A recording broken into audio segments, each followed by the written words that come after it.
Hello amateurs, welcome to episode 100 of the Amateur Rugby Podcast, here to help soothe your Sunday morning hangover with some fantastic rugby chat about the grassroots of the game. I'm your host Tim, and I've got another superb guest for you today. He's played for, coached, and is now President of Falkirk RFC, and he's passionate about sport and what it can give to young people. Please welcome Mr. Bill Faulds. Bill, how are you, sir? Very good, Tim, and thanks for giving me the opportunity to chat. Somewhat humbled by your intro, but yeah, thanks.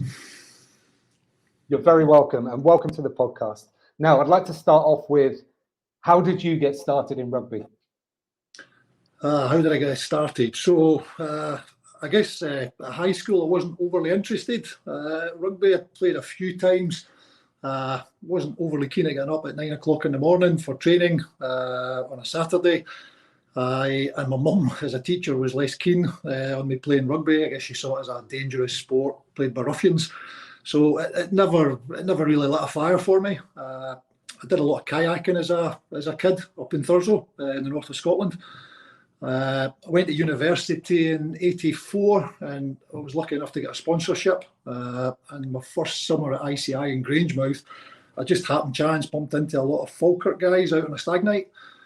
The usual, I was 6'6", not a lot of 6'6" guys in Scotland, especially not back in 85.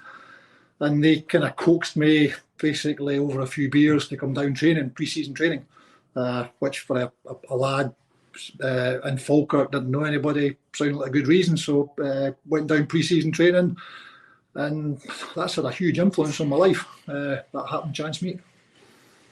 I love that story. That's amazing. I know plenty of coaches throughout my rugby career who recruit people on nights out, but I've never heard somebody actually starting the game from that. So that's incredible. So tell me about your early days playing. Did you were you a fan of the sport? Did you kind of understand how it worked, or what was the situation? I wasn't, to tell you the truth, Tim. I had an awareness of rugby. But, I mean, Scotland won the Grand Slam back in '84, went by me, wasn't aware of it at all. Staying in Edinburgh, I'd been to a couple of internationals as a thing to do. But it was only, I guess, '85 and '86, that first season with Falkirk, I kind of started to take an interest in it. I did it in as much that there were a good bunch of guys. And, I mean, a number of those people now are still very good friends. So, I mean, to an extent, we're lifelong friends. I played rugby as a way of, big lad, I was reasonably fit, and I guess rugby got me considerably fitter. But it was a rite of passage to the bar, if I'm totally honest. You went out, you ran about for 80 minutes, and then you had some fun. And for a young daft lad, that was what appealed. The running about was almost inconsequential. I guess. And that was that first season. Second season, well, in the following year, my accommodation changed in Edinburgh. It wasn't as convenient to get to the railway station. I used to basically take the train out Tuesday, Thursday from Edinburgh to Falkirk. It's about a 20-minute train journey. The coach that got me to go down on the stag night, he would always pick me up on a Tuesday, Thursday and a Saturday. I was a fairly diligent trainer. And so that season, I enjoyed it. But it didn't work out then for third and fourth year, partly the commute, partly the, I guess, university commitments. But naively, I pretty much just applied for jobs that were in the vicinity of Falkirk that would allow me to play for Falkirk. Now, this was 87, 88. Fortuitously, that came off. I got a job with BP. And so I basically arrived in Falkirk October 88 and then basically took up where I left off. With Falkirk, and I guess thereafter, the game grew on me. I saw what the game gave to people. I got fitter, became more athletic. I guess I started to understand the game a little more. So you become personally, I guess individually, you become more influential. So I mean, it's nice when you feel you can have a contribution in a game. But I mean, first and foremost, the game for me is always about the team. I'm not a golfer. I like the team ethic of. I still play some basketball, but I love the team ethic of rugby. Yeah, those must have been some incredible nights out you had in those first 2 years to basically try and locate your entire job and career there. I mean, that's amazing. I love that story. Well, and if you play Scotland in rugby, I mean, you'll be a 2 o'clock kickoff in the winter. You're standing out there in the rain, the drizzle, the wind, and you're thinking, why am I here? But ultimately, you get back to the bar. I mean, it was back in the days when you used to buy jugs for the opposite team. You'd have a bit of crack with them, and then up the town in Falkirk. It was just. I mean, there's lots of stories I'm sure that could be told by others, but it was good days. But and that was fundamentally that was my hook, and to some extent, I mean, it's still. I still love mostly just going down to the club. I joke that I'm still president now, but it's actually the away trips are better because in the away trips I've no responsibilities. Whereas when it's a home game, you've got to basically make sure the sponsors are good, the visiting side's good. So it's 5:30, 6 o'clock. I can have a beer with my pals. It's changed, but it hasn't changed over the years. Yeah, amazing. So tell me, Bill, what were you like as a player? What were your strengths? I think Mark McKenzie may describe me as not the most talented player, but I was robust. So I was pretty fit. I mean, and for a big lad, I could shift. I could probably give, even when I went to kind of the Prem, I could give most wingers a run. So 6'6", probably went in about 17 and a bit stone at my playing weight. My hands were adequate. I could run all day. I mean, I was pretty fit. I was in the gym. I used to go to the gym, which I think was novel back probably in the late 80s, early 90s. I mean, a lot of players weren't going to the gym, even when I went to Stewart, 93. And at that point, you're mixing it with internationals. A lot of those guys weren't going to the gym back in those days. I like to think I was. I mean, pretty. I guess people would say I was a fairly brave player. You wouldn't intimidate me. If there was a ball needed caught or a ball on the ground needed somebody going down on, I was pretty comfortable doing that. I left the skill kind of stuff to the fancy boys out the back with the kind of hair products on. I remember Mark McKenzie tried to teach me to sidestep in my 40s, but I always rated sidestepping was overrated. I mean, at 17 and a half stone, why would I want to sidestep? I completely agree. Now, you mentioned it there. You went and played for Stewart, and of course, a big part of that at those times was you do come up against the internationals in the club game. So Tell me about your time at Stewart's Melville and how that was. Oh, some good. I mean, Stewart, I was lucky. So I got an invite to go to Stewart in '93. At that time, they were kind of, it was not Division 1 back then, but that effectively was kind of the top division in Falkirk. So, I mean, Finn Calder was involved with the team. Dougie Wiley was playing.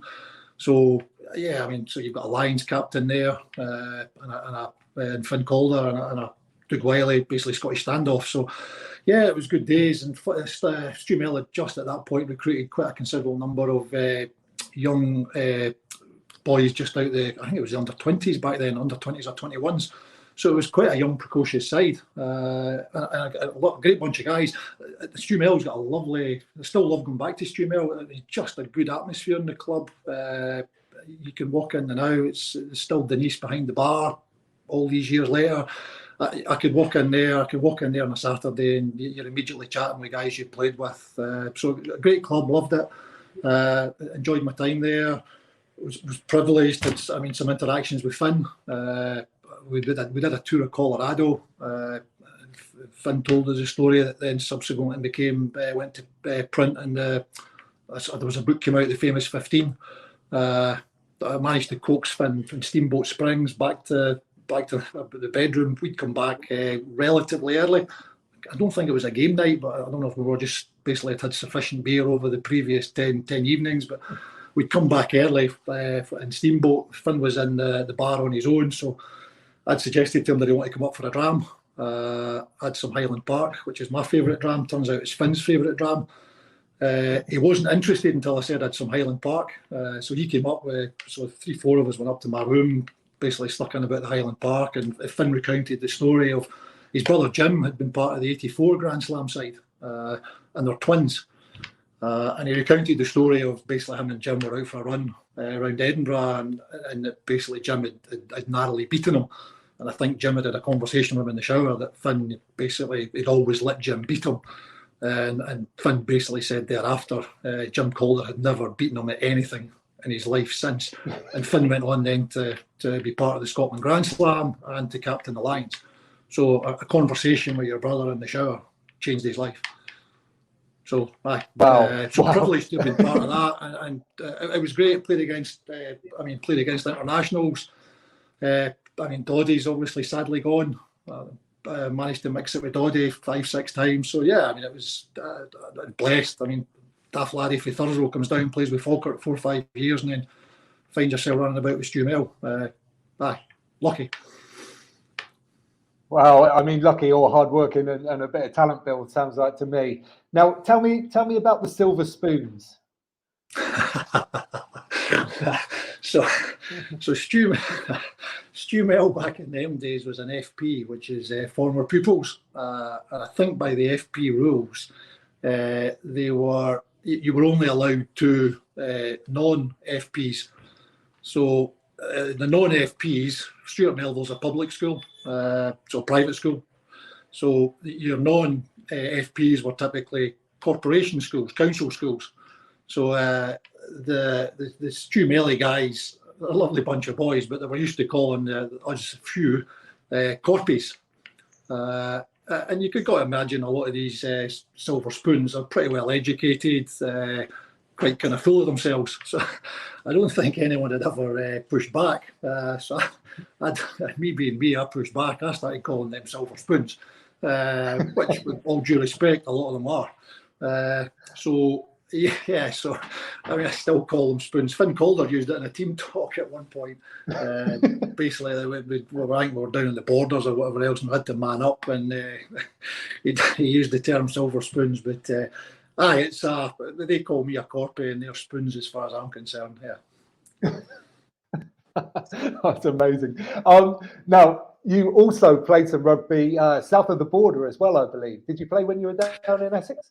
I didn't actually know, Tim. I moved to Essex in '97. My work took me down there. I worked with BP, so there was a refinery down in the banks of the Thames. So I moved down there, and I think it was Barking were quite an ambitious club, trying to get into the English Division 2 at that point. I think they were quite keen. Obviously, hadn't seen me. And there was a more local side, Basildon, where a number of the refinery guys played. But I had my first kid, so we moved to Essex in April '97, and I had my first kid, Connor, in October. I didn't feel it would be fair for me to go and play. And when I played rugby, it was pretty much I was gymming twice a week. I'd probably want a basketball session or a football session, a couple of aerobic sessions. Training Tuesday, Thursday.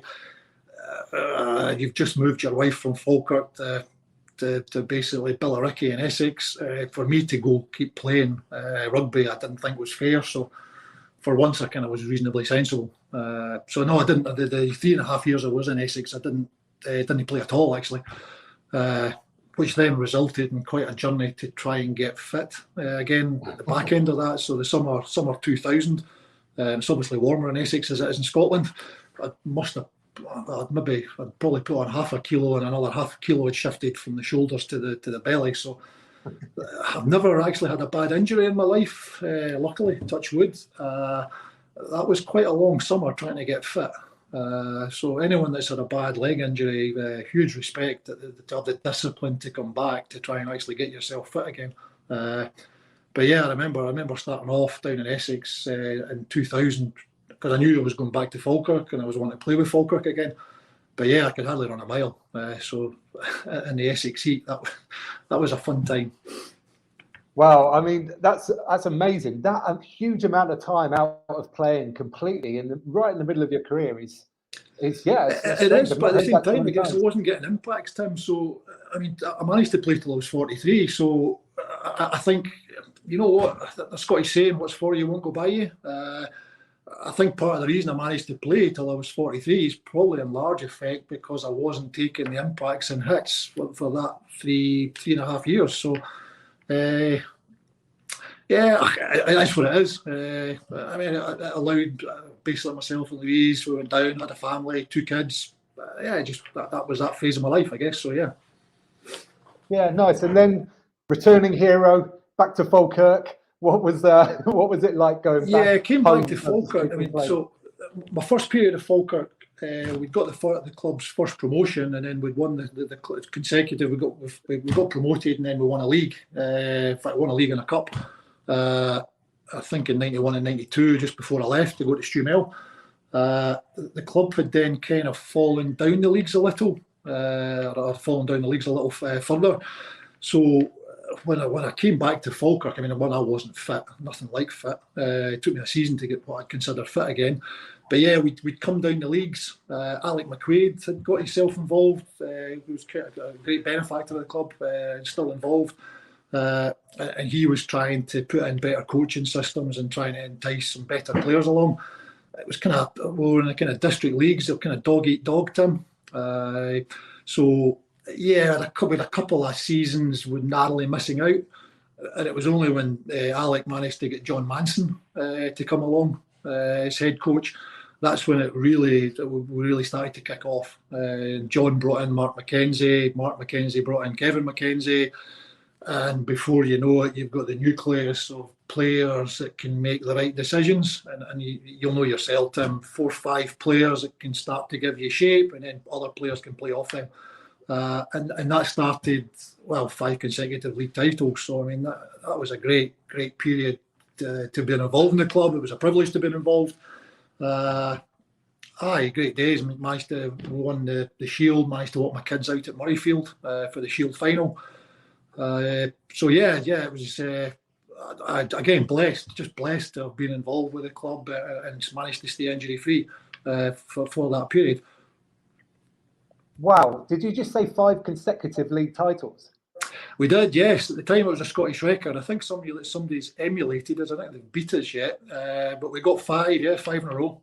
Plus, as I say, the Shield, which was the kind of, at the time, the Scottish Rugby had 4 cups. So there was a top-level cup for your top 2 leagues. So we then won the Shield. So we were punching above our weight in terms of winning the Shield, because you were talking about clubs. At that point, we were probably effectively a Division 4, Division 5 side, and Division 3 sides. In fact, there was a Division 2 side that we managed to beat on the way to the Shield.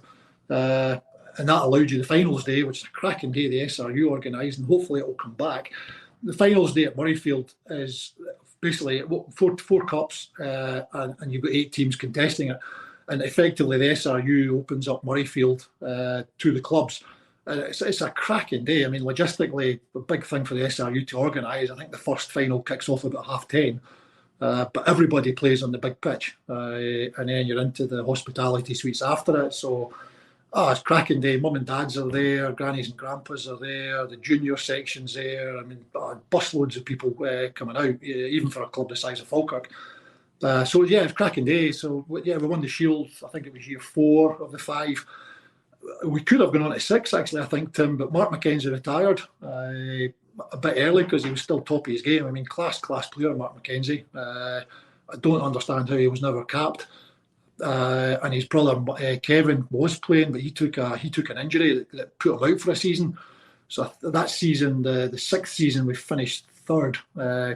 A couple of reverses. We'd lost the first home game that we'd lost in about 6 years that season, and it wasn't meant to be, but it could have been 6 in a row. But at that point, mind you, incredible. 42, 43, you're going up the leagues, so the standard's getting better. I'm getting older.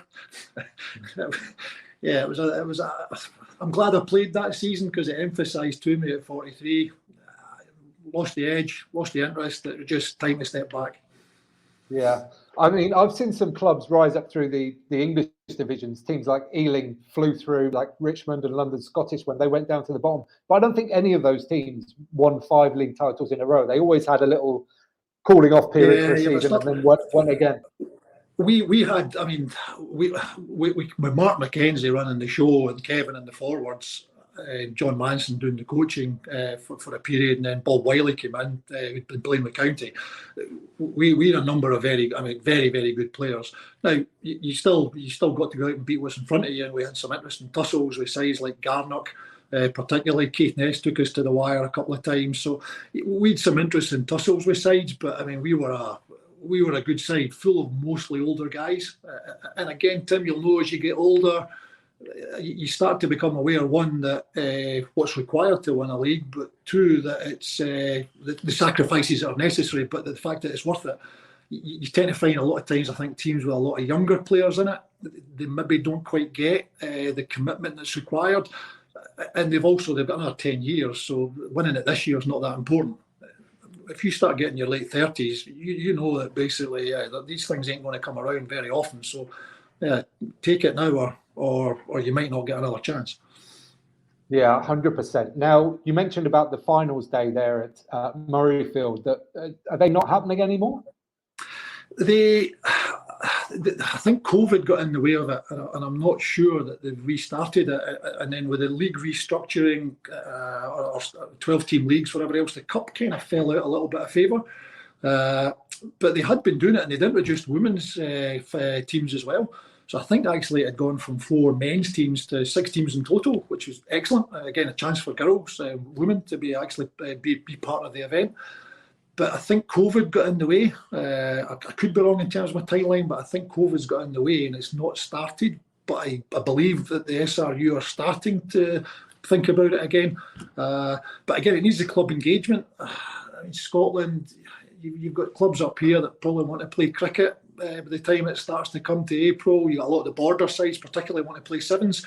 So it's how do you structure a cup competition within that, and with most clubs don't have lights, so and playing through January, you get some cancellations. So it's a cup game. It's how do you structure that such that it's meaningful.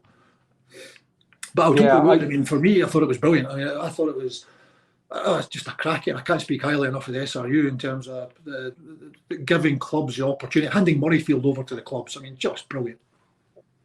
Yeah, I mean, all the clubs that I visited when I was up in Scotland, if they made one of those finals, that picture from that day was like pride of place in their clubhouse. You know, it's a big thing, and I think it must come back.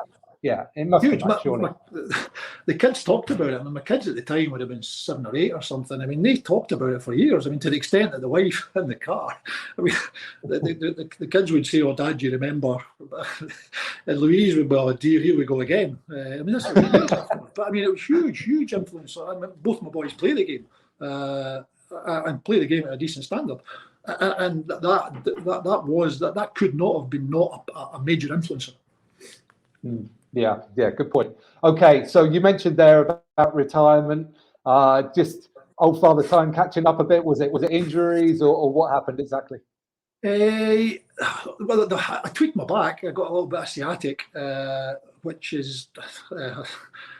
I'd always wondered, people with kind of sore backs, were they at it until you get it, and then you realise actually, gee whiz, this is rather sore. But no, it was more, Tim, at 43, you come to a stage where, you know what, going down on a loose ball, making the tackle, as you get older, you get that split second where you're hesitating, do I do it or do I not? Whereas when I was younger, up to that point, never even thought about it, you just did it, it was instinctive. So when you start questioning that, that's when you probably, I think, are probably more prone to get injured. So that was going on in the background. It was becoming harder to for the standards that I wanted to set in terms of fitness. It was becoming harder. Plus, also there was some other kind of commitments into family commitments, that kind of stuff. So, it was a natural time. 43, I'd done well to last that long. So it was a good time. It was a good time to stop. Louise, my wife, I think she thought, well, okay, she's tolerated it for these years, 10 years. 10 years of married life, 15, 16 years of being together. So I think she thought, yeah, okay, he's going to retire and we'll get 2 or 3 years together doing stuff on a Saturday. But she was mistaken. What happened, Bill? What did you do next? So my oldest son, had just gone to high school and they'd effectively broken 3 coaches. a really talented group of kids coming up through P5, 6 and 7 with some of the guys I'd played with, some of the guys I met in the Stag Night way back in 85, they'd started a junior section, pretty much their own initiative, that my kids had gone to P2 and P3. I had played no part in the coaching because, well, selfishly, I didn't have the time. I mean, on a Wednesday night, I'd be in the gym. I didn't have time to do the coaching. But so anyway, Connor, my oldest, some really good players, but let's just say they were somewhat precocious, unruly, which is really good on a Sunday when you're playing somebody else. Not the easiest to coach. So they'd effectively burst the coaches, broke them. Coaches up and left. Some of them mid-session. So they were coachless the summer that I gave up. So it was either coach them or my lad Connor wasn't going to get coached. So that's what got me into coaching. And poor Lou. So poor Lou thought that was me giving up rugby. I'd walk away from it. So there was 9 years coaching then after that. What kind of coach were you, Bill? And especially I'd like to understand what kind of coach you were at the start compared to at the end. Tim, I loved coaching. I did it through obligation initially. Genuinely, I did it so my lad could play. He was enjoying the game. He showed some signs of some talent. So I did it because there was nobody else going to do it. Not necessarily wanting to do it, but there was a need, there was a gap, so it needed to be done. I'm still enthused about it just now. I mean, I got more out of the coaching than the kids ever got from me, frankly. I loved coaching. I would commend coaching to anybody. I loved it. I mean, I started off, I mentioned to you, I was quite elitist. My ambition was basically, and I was always a ones player with Falkirk. I think I'd played over all the years. I played one game in the twos while I was actually actively playing. It was ones. That's what I wanted to play. So I was quite an elitist. That's the level. And my ambition was essentially, if I can get one player a year from the junior section into the senior section, then if your playing career's 20 years, the club's self-sufficient. And that was it. Over time, you start to understand, actually, it's not about the one good kid. They'll be good regardless what I coach or how I coach. It's about the other kids. Some of the kids, and actually they may not continue in rugby, but you maybe put a smile on their face, you get them fitter, you make them understand that their body is probably the best tool they'll ever own. You introduce them to gym work, or you just open their eyes in terms of sport and activity. It doesn't have to be rugby. And a number of the kids over the years, would kids come in, and sometimes as better kids come in, the less good kids maybe would become less interested, or maybe they wouldn't like the physicality. But a number of those, I still see them around Falkirk, or they'll still come along to games, but they're doing stuff with their lives. It's not just school, it's not just a job. They're doing it. Everyone needs something to put a smile on their face, Tim. And often is not. I mean, hopefully people enjoy their work. I'm lucky I enjoy my work, but that's not what puts a smile on my face. In school, I don't think we put a smile on many kids' faces. It's sport or music or something outside, something extracurricular that effectively can enthuse kids and basically make them feel good about themselves. And I know from my own kids, it had a big influence in terms of for confidence. Yeah, absolutely. So when you see some of these kids out around Falkirk and stuff, like, how does that make you feel to know that you are a part of bringing that into their lives? Yeah, a small part, Tim. But I mean, some of them now, they're old enough, they'll buy me a beer. Now, when you've got somebody coming up to you at the bar in their 20s or 22 or 23 and offering to buy you a beer, you've done something okay, Tim. I mean, for me, I can't. That's as good as it gets, frankly. But you can see them as well. You'll see kids coming in, maybe were slightly overweight or whatever else, or were overweight, but you can see them now, they're actually in better shape, better conditioned. Maybe the work I did will have influenced that, maybe not, I don't know. But the good thing is, actually, you know, the kids, the adults now, they'll say hello, they're still a frame of reference. And yeah, there's that kind of respect, I guess, that they know that you well, I mean, I wouldn't miss a session. I mean, I approach coaching the same as I did training. You've made a commitment, you fulfill that commitment. So what was the process of you changing from being an elitist coach into a sort of a player-focused coach? I guess there's two stories here in terms of. I think I became a better coach, obviously, as time progressed. But the elitist thing, I guess, Tim, is just. I guess it's more you just become more self-aware, Tim. You get a relationship with the kids. You understand that, okay, their hand skills might not be the best, they might not be the quickest, like me, they maybe can't sidestep, but they bring other things to the game. They're brave, they're a team player, they'll back their mates up. So you start to realise the values that the other players will bring. So for me, that was just a big part of the journey. I recall, again, I was big on fitness. I wanted the boys to be fit. But I remember doing some pre-season stuff, and obviously one of the props was, usually it's going to be a prop that's going to be one of the slower round the pitches, but we were doing circuits.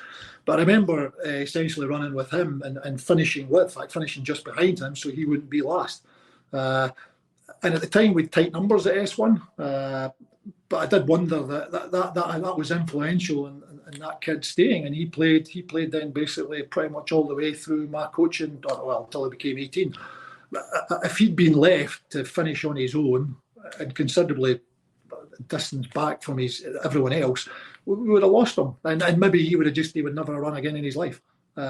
So you get to know people, Tim. I say it in as much that part of it, when I say it, I'm embarrassed about it, but at the same time, I guess a bit slightly more self-aware that it's not about the good ones. It's about, actually, ironically, it's almost about everybody else. In terms of how my coaching developed, I went on a level 1, then a level 2 coaching course. You'll know, and I guess the guests will already kind of probably be working out. I've got opinions. So I went on the level 1 coaching course and thought this was a lot of nonsense, that they're telling you to ask questions and whatever else you don't tell, you ask questions. I'm an engineer. I ask very direct questions, usually yes, no's. I want to get the answer quickly so we can sort the problem, move on. So I sat through this level 1 thing, and this is a lot of nonsense. But again, wanting to prove that it was nonsense, I thought I'll use this. So I used it on the group of kids that this precocious bunch, my son's age grade, that I would come home at night some Wednesdays and just lie back in the bed and say to the wife, what am I doing wrong? So I thought I would use this technique of, what's the 3 most important things when you're doing making a pass, or what's the 3 most important things in making a tackle. And bizarrely, all these precocious, difficult to manage kids stopped messing about and started putting their hands up and wanted to tell me the answer. Just like magic. It was I genuinely, that blew me away that this stuff works. And I've told the people, the kind of DOs and whatever else that took us through the course, I mean, I've recounted this story to them, that you would not have had a more sceptical guy in that room trying to teach me how to coach rugby. I don't need that. I've been coached by XYZ. I know what I'm talking about. Gee whiz, absolutely didn't have a Scooby. So and again, I guess it's an example of being open to different techniques, and maybe recognising that we don't know all. Yeah, it's the coaching journey is such an interesting one. I mean, mine was very short relatively, but I just felt like it opened eyes and possibilities all over the place. I thought brilliant. I would say it was a privilege. I mean, it's a privilege to have been part of so many kids' development and lives. It was a privilege to have been part of that. Yeah. And obviously, we spoke at the start, and you're now president of Falkirk. So congratulations on that. I know it's been a while. Tell me about taking on that role and what some of the challenges that you had. So yeah, you'll be about the 100th, as if this is the 100th podcast. You'll be about the 100th plus person that said congratulations. Well, no congratulations required. There wasn't a vote. Nobody really wanted it. We'd a kind of problem round about the club 2016, 2017 that we lost a number of players for a couple of reasons. Not worth going into here, but we lost a number of players. Well, basically, possibly one of the, I can't say they were the best first 15 because clearly that was one of the ones I was playing in. But the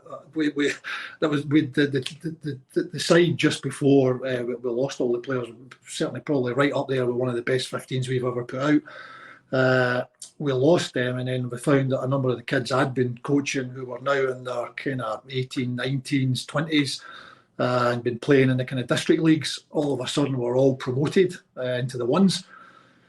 And that season, the side had just been promoted into effectively Division 1 in Scotland, which is effectively the second division in Scotland. So we threw a lot of laddies basically into a league that was 4 or 5 levels above the level they'd been playing. So we got relegated. So the club got relegated that season. We were in a bit of financial distress, shall we say. Had some debts. So in the committee, a number of the people in the committee at the time, unfortunately, had some ill health. So that AGM, kind of most of the guys were standing down, sadly. So yeah, we were in a wee bit of turmoil. A chap called Mark Crawford, who's our Vice President of Development, and he's the guy that's been involved in basically all the fundraising that we're doing just now for a new pavilion. He took the initiative. He was on the committee. He took the initiative to try and pull together a new committee structure, and then also to populate it with people. So Mark did an excellent job. Other than lots of good people, other than me, I think there was nobody better. So he'd asked if I would stand as president. So I was initially hesitant. Primarily, I think I felt it's a retired man's job to actually put the level of time and effort in that I think is required. I was also aware that the club had some debts and it was going to be a difficult season having just been relegated. But anyway, yeah, so there was a lot of good people in the committee, or a lot of people stepping up to do the committee. So yeah, okay, as I said, I would join the committee as well. So what were some of the things you did to turn around the financial situation of the club?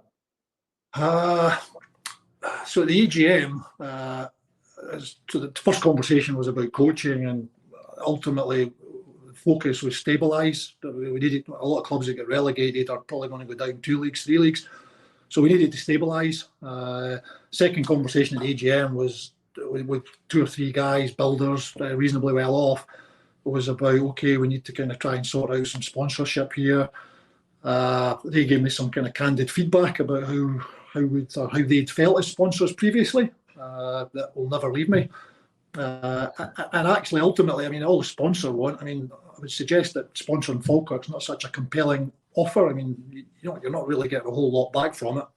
But I guess what they are wanting to do is maybe get a bit of recognition and maybe feel good about themselves. So I got involved in that. And another older chap, Phil McEwen, who's retired. Ogilvy's a big house builder up here. He was chief exec. So enlisted Phil onto the committee. That was probably a gap Mark hadn't recognised. And primarily Phil revolutionised our sponsorship model. And we went out and basically both match and board sponsors. So that kind of brought a good chunk of a lot of money in. So that stabilised. Well, in fact, it's more than stabilised. I mean, we're now sitting positive bank balances. So, I mean, I think we weren't far away from probably going under in 17. So yeah, we stabilised that. But essentially, we pulled in a lot. We've got a lot of businesses, a lot of local businesses in Falkirk. So again, it was keep it local, go out to your local businesses. Again, it's letting people know what you do, both for the adults, but what I found with a lot of sponsors that they're more interested in what you're doing with kids. Right. So when you're bringing sponsors down to games, we resurrected pre-match lunches. Pre-match lunches are brilliant. The club had tried to use it as a mechanism previously of making money. I mean, I can go up to a local curry house in Falkirk and I can spend £7 and get a 3-course meal. So coming down to Falkirk and paying 20 quid for a pre-match lunch, not really a compelling offer. We used the pre-match lunches as a way of bringing people in and letting them see us, letting them see what we are. And that seemed to work, because I guess people then start to get what you're about and then maybe think that they might want to be part of it.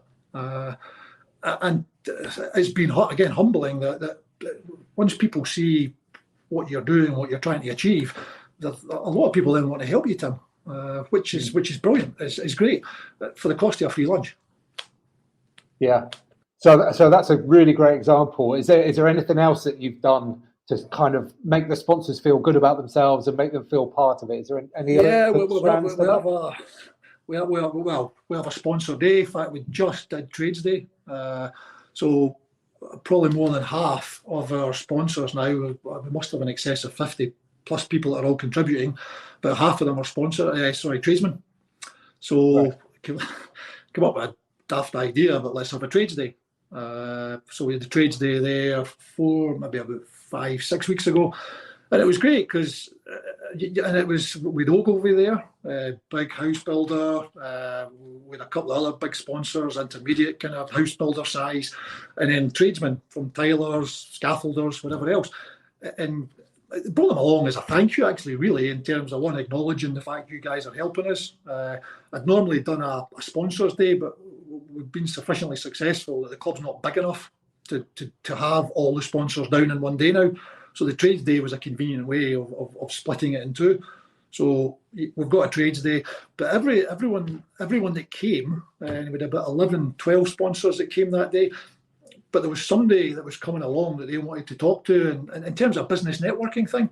So whilst I can't offer you much in terms of what you'll get back from your sponsorship, other than maybe hopefully try to make you feel good about the fact you're helping us, that gave them an opportunity actually as a business to maybe make some contacts that actually might hopefully help their business.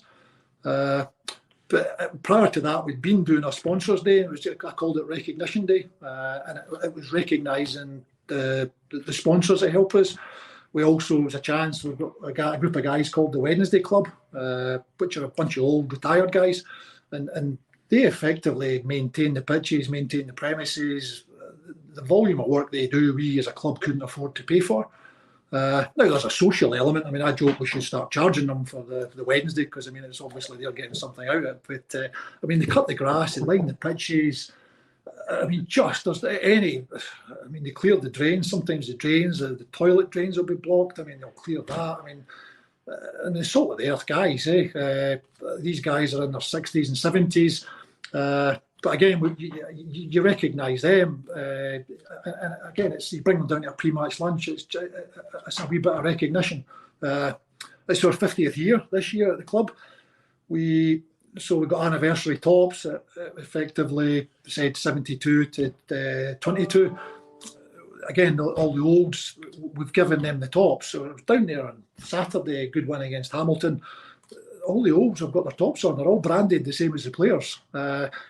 It's kind of, I didn't appreciate how much some of these older guys. Now, previously when you're getting stash, I mean, you never give it to the older supporters or the guy that lines the pitches or the groundsman. All these guys are chuffed to bits that they're branded like the players. I mean, a t-shirt and a quarter is it, but just brilliant the fact that, and again, it just makes them feel part of the club. Yeah, which of course they absolutely are a vital part of the club. So yeah, that's brilliant. They were there before me. Yeah, they were right. Yeah, of course. Yeah. So what's the future for Falkirk, Bill? What are your priorities over the next couple of years? First 2 years were stabilised, which we did. It was close. I mean, it was a couple of tough seasons, but we managed to avoid relegation. We're in second year of consolidate, and part of my stabilised consolidate was you have to remember you're talking to a lot of young guys that are getting beaten most weeks. So you have to tell them this is part of a plan. You have to make them believe it's part of a plan, and the fact that they're getting beaten is not their fault, and that there's a journey. And the players we've got just now that are winning, it's the same players that have been on this journey. And it wasn't that they're better players now, but primarily they're making better decisions. And we would lose games 3 years and 4 years ago just because we were trying to force it, and just trying to make trying to force the game, making some poor decisions. I mean, I would joke with them that I'm not here to be entertained on a Saturday. I mean, if I'm watching Scotland or Glasgow, I want to be entertained. I'm not here to be entertained with Falkirk. I just want to see us win, boys. But the level of ambition, I mean, it's commendable, the level of ambition, but I mean, running from your own 5 metre line, I mean, thanks, but it's not the Babas, boys. So the journey in terms of, we're in year effectively year 2 of Consolidate. I would suggest that the team surpassed that. So in fact, I just put a Facebook post up, and Tim, I've just put a Facebook post up in terms of the group, commending them in terms of the fact that we year 2 of Consolidate. We're restructuring up here, Tim, this year. So 5 teams will be relegated out of National 2. So 6 games to go. Our lads have got a winning season. It's the first one in 5 years, 6 years. And we've consolidated in terms of we're basically guaranteed National 2 rugby for next season. So in terms of the ambition, I'm going to have to come up with some new phraseology for next season. But yeah, we've certainly consolidated. We find ourselves today that, we're challenging for the league. Now, only one team will go up. So we've 6 games to go. If we keep winning, then, and that, by the way, is not a foregone conclusion, because there's a number of sides, with 5 sides going down. If you're playing a mid-table side that might have been a meaningless fixture previously, that's no longer a meaningless fixture. These teams are fighting now for their lives because 5 are going to go down. So we've got some tough games. Last Wade this weekend won't be easy. We've got Peebles being Peebles, they'll be in our face. Kirkcaldy, Preston Lodge, we've got Cartha amongst that as well.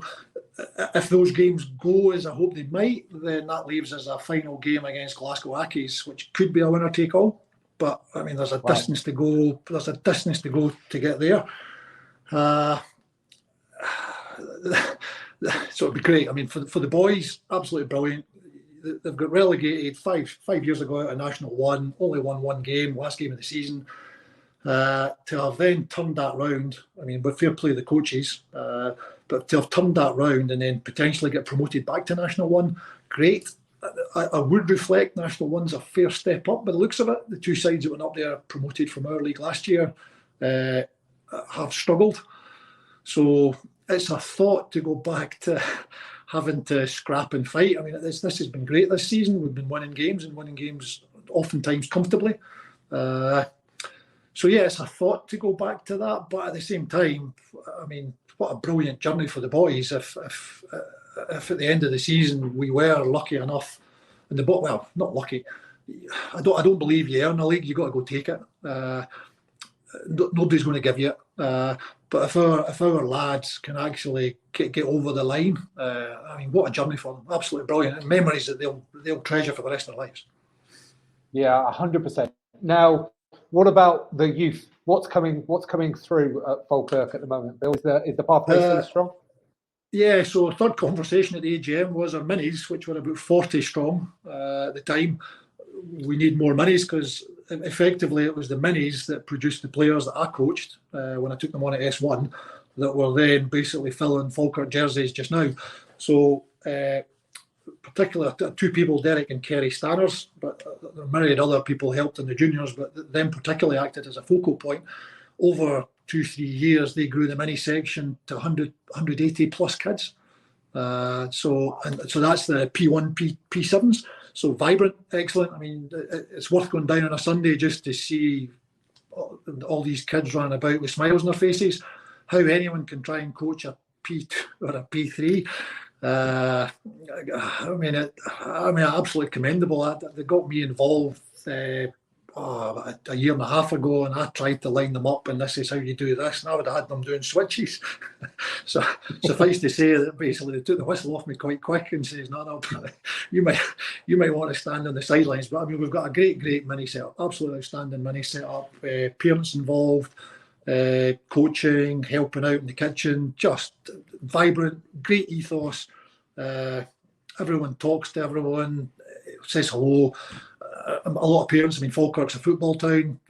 Parents will feed back that this is very different from football. They like it. So minis, that was my third conversation. Minis is going really well. Our middies, we did a joint venture with Grangemouth. It's going okay. High school kids are a tougher gig. The issue we've had with the Kelpies isn't the players, it's we don't have enough coaches. We're working hard on that. We've got teams at all age grades now in the Kelpies, but we're needing coaches. We're needing people basically give up their time. Just explain who the Kelpies are, Bill. Sorry. So Kelpies. People might have seen kind of, it's almost iconic in terms of. I saw it on what was it, the Sunday news programme in the morning. But you'll find it in the backdrop, 2 horses. But there's a kind of legend horses, Kelpies, seahorses. So there's statues on the M9, basically, which is runs between Falkirk and Grangemouth. 2 silver horses heads. So they're the Kelpies. So when we formed the joint venture between ourselves and Grangemouth, and there were a couple of other clubs at the time involved, we called them the Kelpies because, well, obviously Grangemouth wouldn't be that keen of calling it Falkirk, and we weren't going to call it Grangemouth. So Kelpies seemed a good compromise. So our middies and under 18s play as Kelpies. And they're doing well, and there's been serious progression in terms of results and numbers, which is great. We just need more coaches at that age grade. Yeah, good stuff. Okay, is there anything else about Falkirk that you want to sort of mention or say before we move on to the next section? No, just 57. I'm enjoying the ride. Good stuff. Okay, so we'll move on to the stash section, Bill. So what's your favourite bit of stash that you've ever received? So, well, a couple of things. Favourite, well, I've got an old Falkirk beanie hat, which I wear to the hills. I mean, everyone else, basically in the Scottish hills, you need mostly good gear to keep you alive. So this is a kind of thin chalet. It's not a bad hat, but I mean, I see proper hill walk. Well, I'm working my way through the Munros, but you see people on the hills kind of looking at kind of rugby hat up here. What you doing? So I like that just because it's quirky. And I guess the anniversary tops, just for the story I told you there, in terms of looking around the club last Saturday and seeing the old guys in the anniversary top, kind of quarter zip, and it's got basically, as I say, Falkirk 72 to 22. So yeah, maybe daft, but yeah, two bits of Falkirk gear. Nice. Okay, good. And what's your favourite kit of all time? So this can be any team from any era. Oh.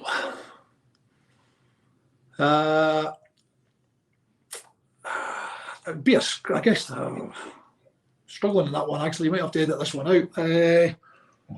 Favourite kit. I'm kind of. I tend to live in the here and now. Tim, I guess I've got a body fit Scotland top that still fits me, so I guess I'm reasonably back when the famous Grouse were sponsoring us. My laddie got it. My youngest lad was involved, kind of age grades, and he got it. And it's a kind of beach top, I think it was maybe a training top. But the fact I can get into it, I guess it's my favourite now. But that time's probably growing out or disappearing when I'll be able to get into it. Another good answer. Now, what about an awful kit? Are there any kits that you really despise?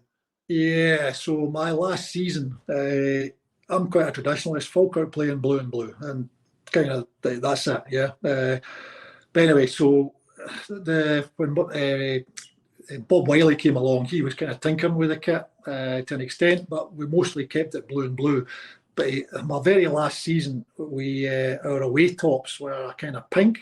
Now, at that time, some of the kind of top teams maybe had a pink change strip, but I mean it was unusual. But this top wasn't your kind of subtle pink. This was baby pink, bright fluorescent baby pink, highlighter pink, horrible. And the first time we wore it was away to Hillhead, Jordan Hill. So I'm 42 at this. I think it was before my 43rd birthday. But anyway, we were warming up in this pink top, 5 in a row. Obviously, we're the top dogs here, and you could see them looking at us as I would have been looking at us, thinking, "You're going to get it." Yeah, and they basically emptied us that game. Yeah, well, I didn't like the top beforehand, but I certainly I liked it even less thereafter. So awful kit, yep. The other thing would be, I guess, in terms of boots. Part of the reason I retired wasn't because I was 43. It was forwards started wearing white and red and blue boots. Now, boots should be black. I have no concept why you would have boots that were not black. Maybe a winger, you'd maybe give them some kind of extrovert kind of license, but non-black boots. What's that about? Two great answers there. Two great answers. Now, you'll have hated me, Bill, because I used to wear some luminous yellow ones towards the end of my career.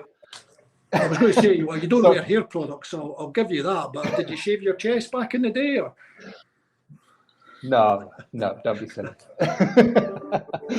Okay, we'll bring this to a close now. But before we do, is there any closing thoughts or anything you'd like to finish with? Only, I guess a strapline I developed. It has to be basically about making people feel good about themselves, Tim. Pretty much whatever we do. And I'm finding people are now 5 years on are reflecting that back to me. So while it's just some words, they seem to have hit home and they seem to have engaged quite a lot of people, from primarily the coaches. So yeah, I think a lot of the stuff we're doing at Falkirk, it's that way centric on basically does it make somebody feel good about themselves, and primarily hopefully the players and young players. It's got to be about what we're doing. I mean, we're suffering, I guess. Sport's difficult. We need to be a compelling offer. I mean, kids have got other opportunities, and it's easy to sit at home on an Xbox or a PlayStation or whatever else. There's more sports certainly available nowadays to kids than probably when you and I were young, Tim. So I guess as a sport, we've got to look at that, and it's a competitive market. So our offer, it has to be about basically putting smiles on faces. And if you're not putting a smile on a face, people have got other options. So yeah, that would be. I guess that's the kind of mantra we've tried to adopt at Falkirk. Sounds very positive. Now, if people wanted to get in contact with you, Bill, to learn more about some of these experiences that you've had, what's the best way for them to do that? So I guess I'm on Twitter. So yeah, you can reach out. DMs are open. So yeah, if they wanted to catch me that way, that's probably the easiest way. I'm on Facebook as well. Message me that way. I'm on LinkedIn. So yeah, if people were interested in terms of rugby club journeys or whatever else, I'm not suggesting I'd be an expert, but yeah, I'd happy. A lot of times as well, if you find people know the answer, sometimes it's just a case of actually maybe just kind of confirmation, reaffirmation about it. So certainly if somebody was wanting a chat about an idea or whatever else in terms of thoughts, I bet you a lot of times, most times people have actually probably got the right ideas. Sometimes they just want somebody to say, yeah, that makes sense. So yeah, I'm certainly happy if anyone, after this, if anyone thought that I had a lucid thought, then certainly, yeah, happy if somebody wants to reach out. I'm sure they will. So that's at TarBoiler Bill on Twitter. And if they want to get a hold of Should mention TarBoiler was from my refinery days. So okay. As a young man, I started on the crude units, and the crude units basically just insults across engineers, but basically crude units were tar boiling. So somewhat obscure reference. I thought it was a good name back in the 80s. I think it's still a good name. It sounds good. And Falkirk RFC can be contacted on Twitter at Falkirk RFC or via the website. Yeah, and I think you can get me. I think it's either bill.faulds at Falkirk RFC or President. But there's links in terms of our website if people wanted to email. Absolutely. Okay, and people listening at home, we will link everything that we've spoken about today in the show notes below, which can be found in one place at amateurrugbypodcast.com. So, Bill, it just leaves me to say thank you so much for your time today. It's been an absolute pleasure catching up and digging into your rugby life. So, thank you. Thank you, Tim, and thanks for the chat. And power to you for the next run. Thanks, Bill. Okay, there he goes. Bill Faulds, what a star! Just a huge amount of experience in all different kinds of rugby spheres. Loads to learn there, and I love the way you started out in the game, Bill. Just because of people on a stag do convincing you to come down, I love that so much. Now, what did you think of last week's pod with Chris Burns from Cumbernauld RFC? They went on to win their semi-final, by the way. So, are you going to be following the Badgers in the final? I'd love to hear your thoughts about that and anything else you might want to talk about. You can contact me on email, hello@amateurrugbypodcast.com. And you can join me again next week when my guest will be Ian Burton-Newson, head coach of Edinburgh Accies. Now, if you've enjoyed this podcast, you can rate and review on your podcast player, like, share, retweet. But what I'd really like is if you mention it to someone in person the next time you're down your local rugby club. So until then, get out and play.